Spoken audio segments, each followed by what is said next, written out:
Почитувани, добар ден. Гостен во неделното интервју на Радио Слободна Европа е председателот на Конфедерација на слободни синдикати на Македонија, господинот Благоја Ралповски.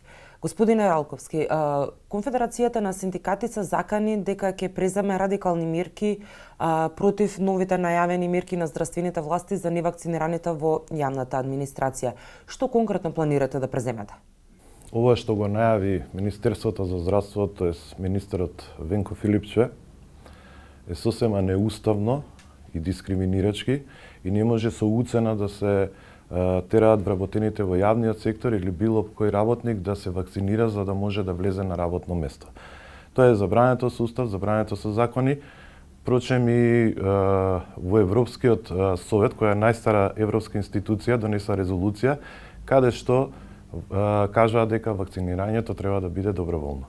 Работниците во јавниот сектор се најсиромашните работници, кажавме дека 70-80 илјади од тие вработени зимаат минимална плата и да ги оптоваруваме со ПЦР тестови за да можат да одат на работа, мислам дека не е ни хумано, ни човечки, тука се кршат и основните човекови права и затоа ние велиме дека оваа мерка е радикална од страна на Министерството за здравство и доколку владата ја усвои, ние ќе ги употребиме сите своји синдикални легитимни средства за да се спротивставиме на овие мерки, затоа што многу работници во јавниот сектор, нашата предпоставка и сознанија се дека не е околу 30% не се вакцинирани, дека ќе останат без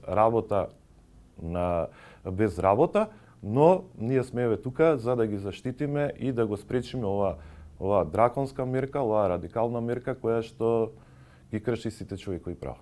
Што точно значи синдикални радикални мерки? Па можно е да отпочнат и протести, можно е да отпочнат и штрајкови. Синдикатот е една организација која се заснова на солидарноста. Тука верувајте дека и колегите кои што се вакцинирани се спротивставуваат на овие мерки, затоа што мислам дека е нехумано некого да тераме со сила да го прави нешто што со закон не е одредено.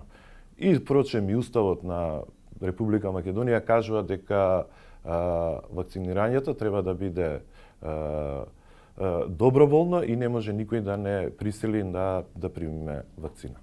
Дали би го повикале вашето членство да ја прими бесплатната вакцина против COVID-19? Јас сум вакциниран, јас немам фобија према вакцините, но морам да кажам дека изборот за вакцинација, дали некој би се вакцинирал или не, тоа е негов слободен избор и затоа кажам дека пред да стапат вакви мерки, потребно е да се укаже, да се каже и да се стимулираат работниците и да се едуцираат зашто е потребна вакцинацијата. Но што е со правата на другите работници? Што предлагате вие како да се заштитат сите работници? Пред се морам да кажам дека во Македонија во последно време социјалниот диалог е на најниско ниво од постоење на оваа држава. Треба да се отвори диалог во кој што сите ние ќе придонесеме и ќе заклучиме како ние треба да се заштитиме и на работното место.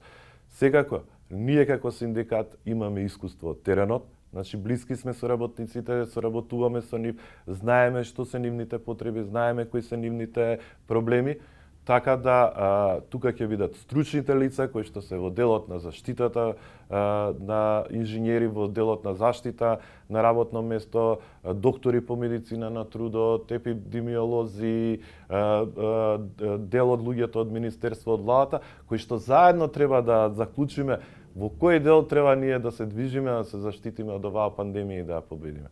На овој начин, со уцена и со директиви, не одиме никаде, одиме само во ќорсокак, затоа што, верувајте, ова што се случува и оваа цел политички хаос што е во државата, верувајте дека многу тешко вие ќе го убедите работникот кој што не сака да се вакцинира или има фобија кон вакцина, да отиде да се вакцинира, тоа е една работа. А другата работа што е многу битна, значи ќе влеземе во еден процес на тужби, на заштита на работниците, каде што верувам дека Државниот трудов инспекторат нема капацитет тоа тоа да го стори затоа што од една страна нема толку вработени, а од друга страна сепак е еден државен трудов инспекторат кој што е во истата влада кој што е и Министерството за здравство, така да судовите ќе бидат блокирани.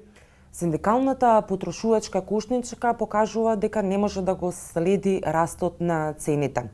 Што е неопходно да се направи веднаш пред да поскапе и струјата? Например, 130.000 кои што се под буџетот на Република Македонија, од прилика 48% од вработените се со средно образование или пониско образование.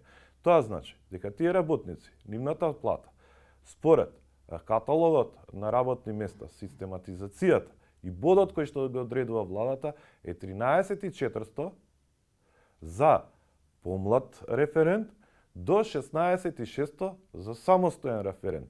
Тука помеѓу имаме уште две категории, тоа се референт и виш референт. Доаѓаме до една ситуација каде што оваа група на работници станува социјална категорија затоа што доаѓаме до ситуација да примаат минимална плата. Тука во оваа категорија спаѓа и помошно-техничкиот персонал, хигиеничари, курири, шофери и така натака. Понатака, во трудоинтензивните дејности има околу 20.000 работници кои што земаат таа минимална плата. И понатака, во јавните предпријатија, комунални предпријатија, не збориме за градот Скопје, него оние што се формирани од општините низ Сречност или општините во градот Скопје, сите тие работници, сезонски работници, земаат минимална плата. Проблемот од каде доаѓа? Проблемот доаѓа од непочитување на владата и Министерството за труд и социјална политика на законот за минимална плата. Законот предвидува во членот 2 дека секој работник основна плата мора да биде минимална плата, а во членот 8 предвидува дека доколку се покачи минималната плата, треба да се усогласат колективните договори и платите на работниците. Дали сте вие сведоци дека ние излегувавме по улиците и баравме усогласување на платите согласно минималната плата? Ако еден наставник во основно образование при основна плата со колективен договор од 10.000 денари, доека беше 10.000 денари, ова 9.300, неговиот коефициент на сложеност е 2.503, изимал 20.000 денари плата, сега доаѓаме до ситуација каде што таа минимална плата треба да се помножи со тој коефициент и еден наставник да зима 37.000 денари плата. Тоа важи и за административните, тоа важи и за вработените во јавните предпријатија, тоа важи и за оние акционерски друштва кои што ги формираше државата, а верувајте, нигдека по вертикала не се усогласени платите. И доаѓаме до еден хаос, урамниловка, каде што државата го направи и сега не знае како да го реши и бара помош од приватниот сектор за да се покачат платите 18.000, минималната плата 18.000.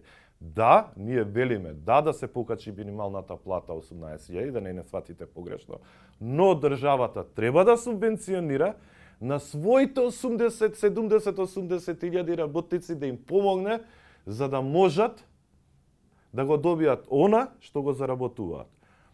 Но наместо тоа, ние имаме еден фрапантен податок, каде што во 2017 година сите вработените во јавниот сектор, бројката изнесувала 170.000, додека во првиот квартал од 2021 година е бројката 205.000.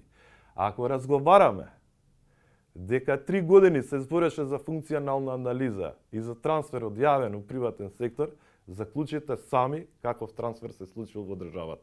И кој е одговорен за платите и сиромашните работници во оваа држава? Ветениот закон за неработна недела и натаму е заглавен во собранието. Опозицијата смета дека тој закон нема да ги подобри правата на работниците, а власта и натаму ја уверува јавноста дека законот наскоро ќе се донесе. Каков е вашиот став по ова прашање?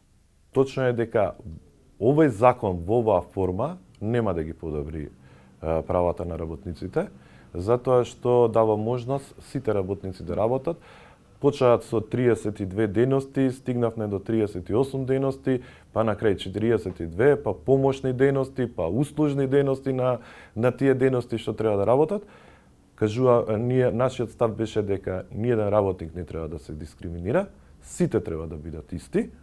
Ако му давате можност на некој да работи во недела, например, како што направи министерот за економија под притисок на големите молови, да го бајпасира законот за работни односи и да стави во законот за трговија дека може моловите да работат и големите маркети во недела од 10 до 18, а ќе бидат платени со плюс 100% дневница. Значи, тоа беше наш предлог кој што го баравме да биде во законот за работни односи и да важи за сите работници. Морам да кажам дека од една страна имаме популизам, каде што министерката кажува готов е законот за работни односи, ќе биде модерен европски закон, а ние трчаме сега да направиме измени во законот за работни односи во делот на неработна недела. Не ја разбирам потребата и не разбирам во кој дел ние не разбираме дали е готов законот или не е готов законот. Дали треба да биде во оваква форма неработна недела или во вистинска форма неработна недела. И затоа ние сме на ставот дека ваквата форма на овие измени на овој закон нема да придонесе ништо, туку ќе придонесе само за манипулација на работникот. ССМ најави дека ќе направи генерален штрајк доколку за 1 месец не се донесе овој закон. Дали вие ќе се приклучите на штрајкот на ССМ доколку се реализира? Ние секогаш ќе поддржиме синдикат кој што ќе протестира. Никогаш нема да бидеме штрајк брейкери. Впрочем, и тоа е нашата улога, за разлика од нив, кои што не им се допаѓаа нашите протести. Ние јавно ќе ги поддржиме во нивните барања и бараме јавно да не поддржат во нашите барања. Затоа што сите тие барања на крајот на денот се барања на работниците и на членовите и на ССМ и на КСС. Ви благодарам за разговорот. Благодарам на поканата. Вам, почитувани, ви благодарам што го следевте неделното интервју на Радио Слободна Европа. До гледање.